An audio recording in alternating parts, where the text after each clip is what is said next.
Hello everyone, welcome to your physics concept class with the second session of objective questions. I want to tell you one thing about this particular session of objective questions. This is the second session of objective questions related to the topic electric field and electric field lines. But you have to know one thing.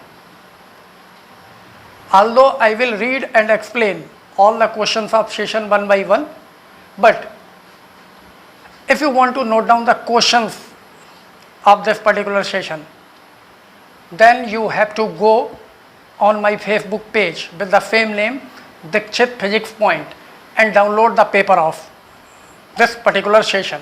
That is the session second of objective questions, in which we are going to discuss the 10 objective questions related to the electric field and electric field lines. These questions may be very important for the upcoming board examinations as well as for the competitive examination. So once again, welcome to all of you. Now we start.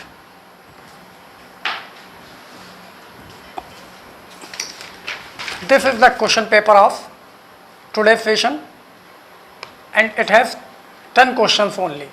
So you can download from the Facebook page Dikshit Physics Point. So the first question of the session is energy associated with a moving charge is due to. The first question. Question 1. The energy associated with a moving charge is due to. There are 4 options in the questions: A, B, C and D. Electric field, magnetic field, both electric and magnetic field, none of these. So options are A, electric field, B,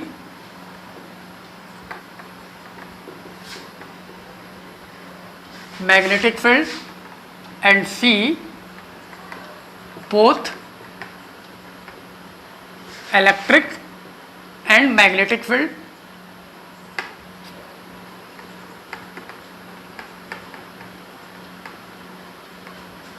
And D, none of these. These are the 4 options. तो एक question के according एक moving charge से associated energy, the energy associated with the moving charge is due to, इनमें से किसकी वजह से हो सकती है? इलेक्ट्रिक फील्ड की वजह से, ओनली मैग्नेटिक फील्ड की वजह से, इलेक्ट्रिक और मैग्नेटिक फील्ड दोनों की वजह से, और इनमें से कोई नहीं.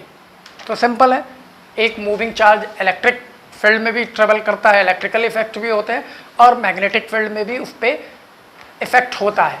तो उससे रिलेटेड एनर्जी, दोनों एनर्जी पॉसिबल है, मैग्नेटिक एनर्जी भी और इलेक्ट्रिकल एनर्जी भी. तो the right option will be the both electric field and the magnetic field. तो right option of the first question is this will be the correct option. Once again I repeated the question. Energy associated with a moving charge is due to. किसी moving charge से जो energy associate होती है वो इनमें से किसकी वजह से होगी? इलेक्ट्रिक फील्ड, मैग्नेटिक फील्ड, दोनों ही इलेक्ट्रिक और मैग्नेटिक, एंड इनमें से कोई नहीं. तो simple answer is both of electric field and magnetic field, दोनों की वजह से पॉसिबल है. तो this should be the correct answer. Now we are moving towards our next question. The question number 2. The second question is a charge is placed at the center of the line joining 2 equal charges. The system of 3 charges will be in equilibrium if Q is equals to, there are 4 options: A,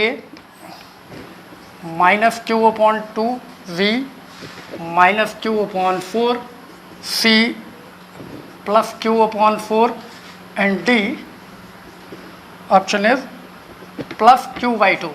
4 option दिए हैं. ये कह रहे हैं कि question को मैं clear कर देता हूँ. 2 चार्जेस हैं, दोनों ही क्यू हैं, सेम है, सिमिलर है. एक पॉइंट ए पर है, एक पॉइंट बी पे है, और अगर इनके बीच के डिस्टेंस को आर सपोज कर लिया जाए तो इसके मिड पॉइंट पे एक तीसरा चार्ज क्यू रखा गया है. ये कह रहे हैं ये पूरा ही सिस्टम इक्विलिब्रियम में होगा. कब? जब ये जो मिडिल वाला चार्ज है क्यू, इसकी वैल्यू इनमें से कोई एक होगी. Minus Q by 2, minus Q by 4, plus Q by 4 और प्लस क्यू बाई 2. तो चेक कर लेते हैं कैसी होगी इस पूरे सिस्टम को इक्विलिब्रियम में होने के लिए. देखिए ये चार्ज तो इक्विलिब्रियम में आ जाएगा मिडिल वाला, नो मैटर ये पॉजिटिव हो या नेगेटिव हो, ये दोनों सिमिलर है. तो अगर ये पॉजिटिव है तो ये वाला इसको इधर रिपल करेगा, ये वाला इधर। तो अगर इक्वल फोर्स है तो ये बैलेंस हो सकता है। अगर ये नेगेटिव हुआ तो ये इसको अपनी तरफ अट्रैक्ट करेगा, ये इसको अपनी तरफ अट्रैक्ट करेगा, तो भी ये बैलेंस हो सकता है। तो मीन्स अगर हम सिंपल इसके इक्विलिब्रियम की बात करें तो ये पॉजिटिव हो या नेगेटिव हो, दोनों ही कंडीशन में इक्विलिब्रियम में हो सकता है। लेकिन जब हम पूरे सिस्टम के इक्विलिब्रियम की बात कर रहे हैं तो हमें देखना पड़ेगा कि ये चार्ज पॉजिटिव हो या नेगेटिव हो। तो अगर ये पॉजिटिव हुआ तो ये यहाँ तो इक्विलिब्रियम में पॉसिबल है, लेकिन ये पूरा सिस्टम इक्विलिब्रियम में नहीं होगा। पूरा सिस्टम इक्विलिब्रियम होने के लिए क्या जरूरी है, इस पे भी नेट फोर्स जीरो हो, इस पे भी नेट फोर्स जीरो हो और इस पे भी नेट जीरो हो। लेकिन अगर ये भी पॉजिटिव है, ये दोनों तो पॉजिटिव है ही है, और अगर ये भी पॉजिटिव है तो इस वाले पे फोर्स किधर लगेगा, ये इसको रिपल करेगा और वो वाला भी इसको रिपल करेगा। तो रिवल्टिंग जीरो हो ही नहीं सकता दोनों की डायरेक्शन में। सेम अगर हम इधर वाले की बात करें तो ये भी इसको रिपल करेगा और ये भी, ये वाला भी इसको रिपल करेगा, तो भी नेट फोर्स उधर ही होगा। तो इक्विलिब्रियम में होने के लिए सबसे पहली थिंग तो ये है कि ये चार्ज इन दोनों से अपोजिट नेचर का होना चाहिए। मतलब कैसा होना चाहिए, नेगेटिव होना चाहिए। तो एक चीज़ तो क्लियर हो गई कि इन ऑप्शन में से जो पॉजिटिव वाले ऑप्शन है ये पॉसिबल नहीं है, ये दोनों ही नहीं होंगे, डी और सी नहीं होंगे। अब ए और बी में से एक पॉसिबिलिटी है, तो उसके लिए हम सिस्टम के इक्विलिब्रियम होने की कंडीशन अप्लाई कर लेते हैं। क्या होगी, the force between these two charges must be equals to force between these two charges. So अगर हम 1/4 पाई एप्सिलॉन नॉट को के यूज़ करें तो force between this two charges, this two, तो यहाँ डिस्टेंस r/2 होगी और ये भी r/2 होगी। तो देखते हैं क्या होगा, k small q capital Q और इनके बीच की डिस्टेंस है r/2, इसका होल स्क्वायर, नाउ k, और in between these to q and q, that is q square upon r square. तो अगर हम इसको सॉल्व करें, k is cancel out, 1 q is cancel out, the small q is r square upon 4 equals to capital Q upon r square. This r square is also cancel, that is 4q equals to q and q is equals to q/4। तो ये हमने तो पहले से clear कर लिया कि negative होगा और मैग्नीट्यूड में कितना होगा, 1/4 of the actual charge q। तो right option will B this should be the correct answer. Now the q will be -q/4। तो this is the answer of second question of the day. अगर आप explanation note down करना चाहते हैं तो screen pause करके board को पे नोट डाउन कर सकते हैं, otherwise this is the objective session.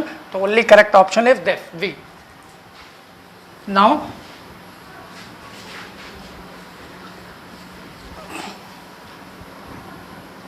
We have to move towards our next question. Next question of the day is question 3। The third question is in the paper is, two small spheres carrying a charge q are placed r meter apart.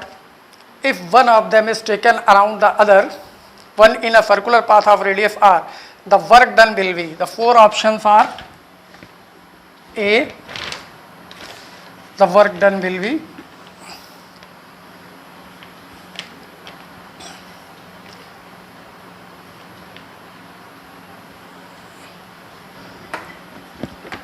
F into pi r, the second option is F into 2 pi r, and the third option is F upon 2 pi r, and the D fourth option is 0।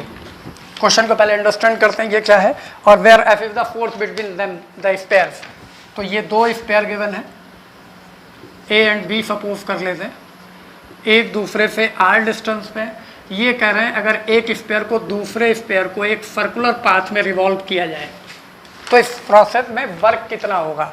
तो हमें पता है this charge, the charge on first spare is q, the charge on second spare is q, और जो ये rotate करेगा तो इससे फोर्स क्या लगेगा, repulsion F if radially outward. ये इसको रिपल करेगा ना, दोनों पॉजिटिव है, और जब ये सर्कुलर पाथ में मूव करेगा तो इसके डिस्प्लेसमेंट का डायरेक्शन क्या होगा, along the tangent on the circular path, this one, this is the direction of displacement and this is the direction of force. So the angle between them is, radius and tangent are always perpendicular to each other, so this angle is 90.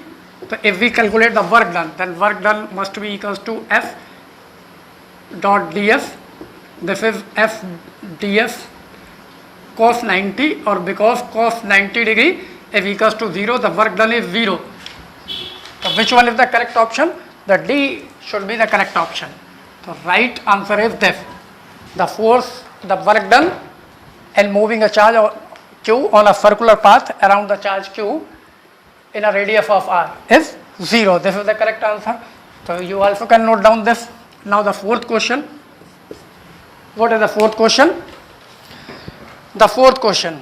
The magnitude of electric field E is such that an electron placed in it would experience an electrical force equals to its weight if given by the option A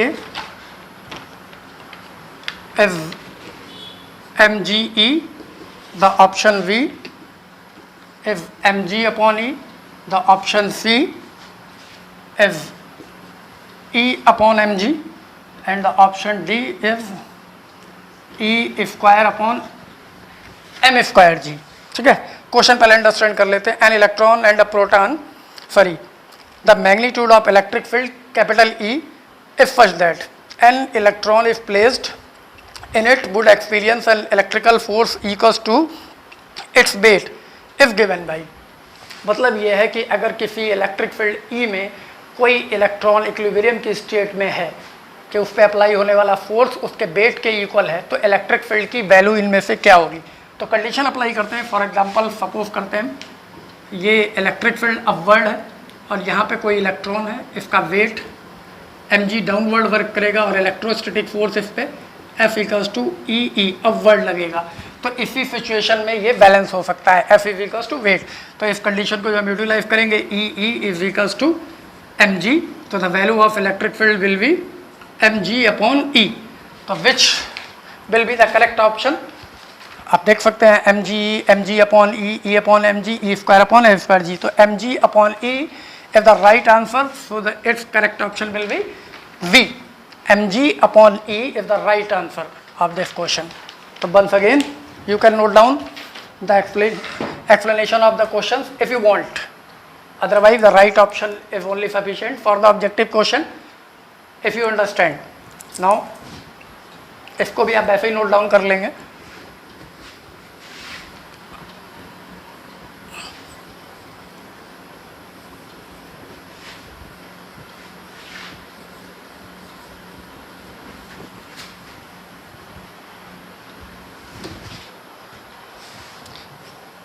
Now our fifth question of the day. Fifth question of the day is an electron and a proton are in uniform electric field. The ratio of their acceleration will be. Question number 5 and their options are: the first option is 0, the second option is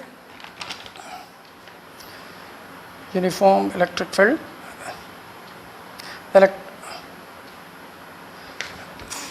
B unity, and C the ratio of masses of protons and electrons means mp upon me, and D if the ratio of masses of proton and electron. I think this is a mistake in the question. Two options are same, the ratio of masses of protons and electron, and the fourth option is also same, the ratio of masses of protons and electron. So I think the last will be the ratio of masses of electron and proton, that is me upon mp, where mp is the mass of proton and me is the mass of electron. इनमें से चार option चाहिए. तो question क्या पहले understand करते हैं. An electron and a proton are in uniform electric field, the ratio of their acceleration. तो हमें पता है इलेक्ट्रॉन प्रोटॉन पे चार्ज तो इक्वली होते हैं, तो force on both is equals to E जिस इलेक्ट्रिक फील्ड में होगा, और acceleration is equals to F upon M. तो फोर्स सेम है तो इसको हम कांस्टेंट अज्यूम कर सकते हैं. It means A is inversely proportional to mass. तो अगर हम पहले इलेक्ट्रॉन गिवन है फिर प्रोटॉन गिवन है, तो A E this is the acceleration of electron divided by A P this is the acceleration of proton. तो it is inversely proportional to masses, that is M P upon M E. तो acceleration किसके ratio के equal आ रहा है, masses of proton to masses of electron. So C will be the right option in the questions. Now the question 6 is here. The next question: which of the following is false for the electric line of force? Electric line of force के लिए इसको 4 statement given है और इनमें से कौन सा गलत है ये आपको चूज करना है. तो first, they always start from the positive charge and terminating on the negative charge. तो आपको याद होगा, this is the property of electric field. They always originated from the positive charge and terminated at the negative charge. तो ये option तो क्या हो सकता है, फॉल्स नहीं हो सकता. This is the right statement. The second one is they are always perpendicular to the surface of charge conductor. This one is also correct. ये भी सही ऑप्शन है. किसी भी चार्ज कंडक्टर के सरफेस से इलेक्ट्रिक फील्ड लाइंस हमेशा perpendicular होती हैं, तो करेक्ट स्टेटमेंट है, तो ये भी फॉल्स नहीं होगा. दे always form close loop. Close loop बनाती हैं हमेशा. ऐसा नहीं होता है इलेक्ट्रिक फील्ड में. क्लोज लूप बनाने का मतलब अगर पॉजिटिव पे चले और वापस पॉजिटिव पे घूम के आ जाए तभी तो क्लोज लूप बने, बट ऐसा तो नहीं होता. पॉजिटिव से स्टार्ट होती हैं और नेगेटिव पे जाके एंड होती हैं. जहाँ पे भी उनको नेगेटिव चार्ज मिलेगा, अगर नहीं मिलेगा तो इन्फिनिटी तक जाती हैं, बट क्लोज लूप फॉर्म नहीं करती. तो I think this should be false. Now next one is they are parallel and equally spaced in a region of uniform electric field. तो ये भी करेक्ट स्टेटमेंट है. यूनिफॉर्म इलेक्ट्रिक फील्ड को हम कैसे रिप्रेजेंट करते हैं, पैरेलल स्ट्रेट लाइन से जिनके बीच में इक्वल स्पेस हो. तो option A is correct. Sorry, the statement A is correct statement. Statement B is correct statement. Statement D is correct statement. Only C should be the right answer. They always form the close loop. तो इस question को हम directly ऐसे ही लिख सकते हैं. The option C is correct in this question. They do not form the close loop. लेकिन यहाँ फॉल्स पूछा था, इनमें से फॉल्स कौन सा है, तो फॉल्स वाला सी है. बाकी आप जब पेपर डाउनलोड कर लेंगे तो आप इजीली देख ही लेंगे कि रिटर्न में है ये क्वेश्चन वहाँ पे, या तो मैं आपको बता रहा हूँ. तो इसको भी आप चाहें तो नोट डाउन कर सकते हैं.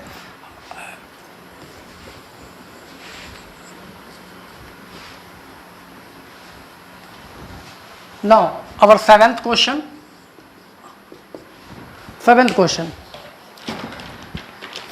A cube of a side B has a charge Q at its each vertices. The electric field due to this charge distribution at the center of the cube will be. Options are A, Q upon B square. Option B, FQ upon 2B square. Option C, F32Q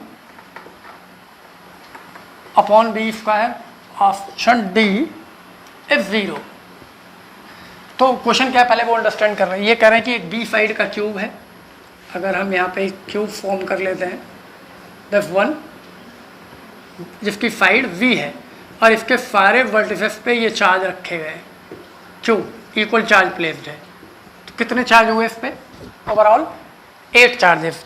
और ये कह रहे हैं इसके centre पे जो electric field होगा वो इनमें से कोई एक होगा. तो हमें पता है कि ये जो होगा, this is the diagonal and this is the centre. तो हम देखते हैं कि सारे कॉर्नर की इसके सेंटर से डिस्टेंस इक्वल होगी, चार्ज भी सारे इक्वल है, तो इलेक्ट्रिक फील्ड की वैल्यू भी सबकी वैसे इक्वली होनी चाहिए. फॉर्मूला क्या होता है, E = 1/4πε0 Q/r². लेकिन यह कंडीशन है कि ऑल आर द पॉजिटिव. तो जैसे हम इन दो अपोजिट चार्जेस की बात करें तो इस वाले का इलेक्ट्रिक फील्ड आउटवर्ड इधर होगा और इस वाले का इलेक्ट्रिक फील्ड आउटवर्ड इधर होगा. सेम अगर हम इन दोनों की बात करें तो इसका इधर और इसका इधर होगा. बाकी कॉर्नर्स का बात करें तो सारे कॉर्नर्स पे जो रखे हुए हैं वो इक्वल एंड अपोजिट डायरेक्शन में वर्क करेंगे. The effective due to the superposition law the effective value of electric field at the centre of the cube should be 0. तो right option should be this, 0 हो जाएगी. अगर आप इस तरीके से देखें तो ये ऐसे आएगा. दो कॉर्नर ये हैं जिन पे एक क्यू एक यहाँ है, ये दूसरा डायगोनल है, इस पे क्यू इसका इधर लगेगा, इसका इधर लगेगा, ये क्यू यहाँ होगा. फिर ऐसे अगर हम इधर वाले पे लें ये भी अपोजिट होंगे, ठीक है, और ऐसे ये वाले पे लें तो ये भी अपोजिट होंगे. By symmetry it should be 0. The right answer is 0. The question number 8 is the displacement of a charge Q in the electric field. The electric field is given E = E1 I cap plus E2 J cap plus E3 K cap. इस diagram को मैं rough कर देता हूँ. And displacement R is equals to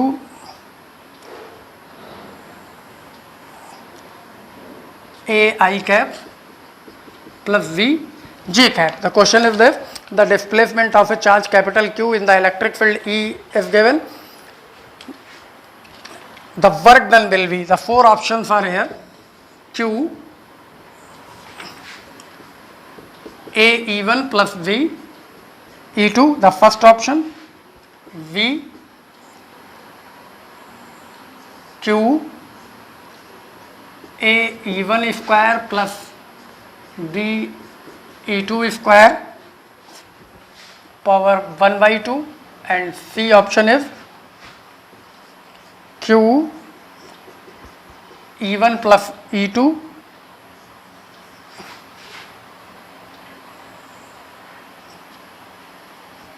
A square plus B square power 1 by 2, and option D is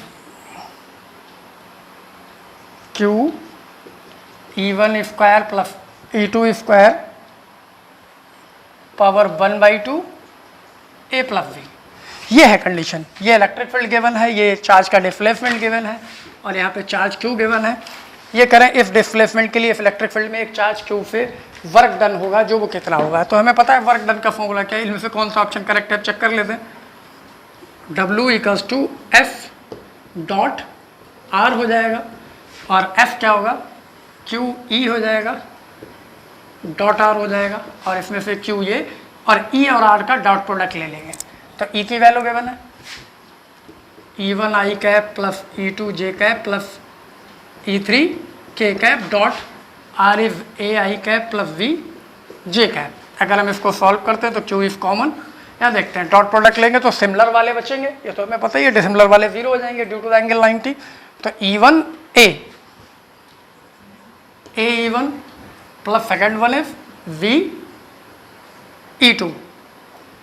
सिर्फ ये term हमारे पास में रह जाएगा और कोई टर्म हमारे पास में बचेगा ही नहीं. तो ध्यान, इसमें से ये कौन सा ऑप्शन है देख लीजिए. A option Q A E1 plus V E2, other में से कोई भी नहीं आएगा. This is the solution of the question. तो right option is A is the correct option of the question. तो also you can note down this one if you want.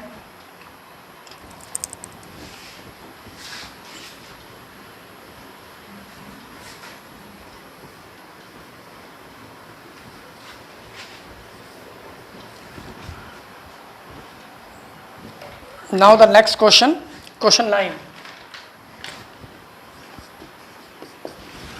What is the question 9? The simple pendulum of period capital T have a metal bob which is negatively charged. Its time period will be option A remain same, option B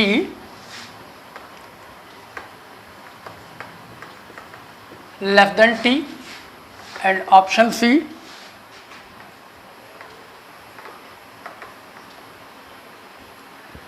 greater than T, and option D infinite. The first option is remain same. Question simple सा है, कोई pendulum है, इसका Bob ये है, इसका time period capital T given है. अगर ये नेगेटिवली चार्ज हो तो इसका टाइम पीरियड पे क्या कोई इफेक्ट पड़ेगा, उतना ही रहेगा, लेस हो जाएगा, पहले से ग्रेटर हो जाएगा, या इन्फिनिटी हो जाएगा. तो मैं आपको क्लियरली बता दूं कि जब ये मेटेलिक बॉब जो है वो नेगेटिवली चार्ज होगा तो होगा क्या.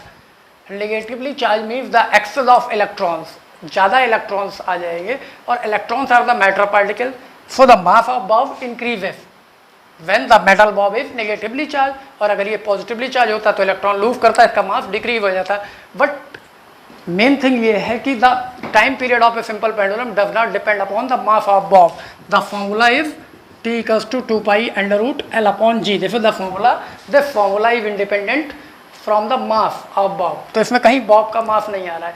तो इट मीन्स नेगेटिव चार्ज हो या पॉजिटिव चार्ज हो, मास इंक्रीज हो जाए डिक्रीज हो जाए, इस पर टाइम पीरियड का कोई इफेक्ट नहीं पड़ेगा. ओनली लेंथ और ग्रेविटी में से अगर कुछ चेंज होता तो इफेक्ट पड़ता है. तो जब कोई इफेक्ट ही नहीं पड़ेगा तो इनमें से कोई ऑप्शन ना तो लेस हो सकता है, ना ग्रेटर हो सकता है, ना इंफिनिटी हो सकता है. This should be the correct option, the remain same, because there is no तो अगर आप चाहे एक्सप्लेनेशन वाला ये क्वेश्चन होता तो आप एक्सप्लेन कर सकते थे। The negatively charge metal bob have the excess of mass, slightly excess of mass, hence the mass of bob increases but there is no effect of mass of bob on the time period of a simple pendulum, hence it remains same. This should be the correct answer. So the right option is here. Now the question 10, the last question of the session is this one.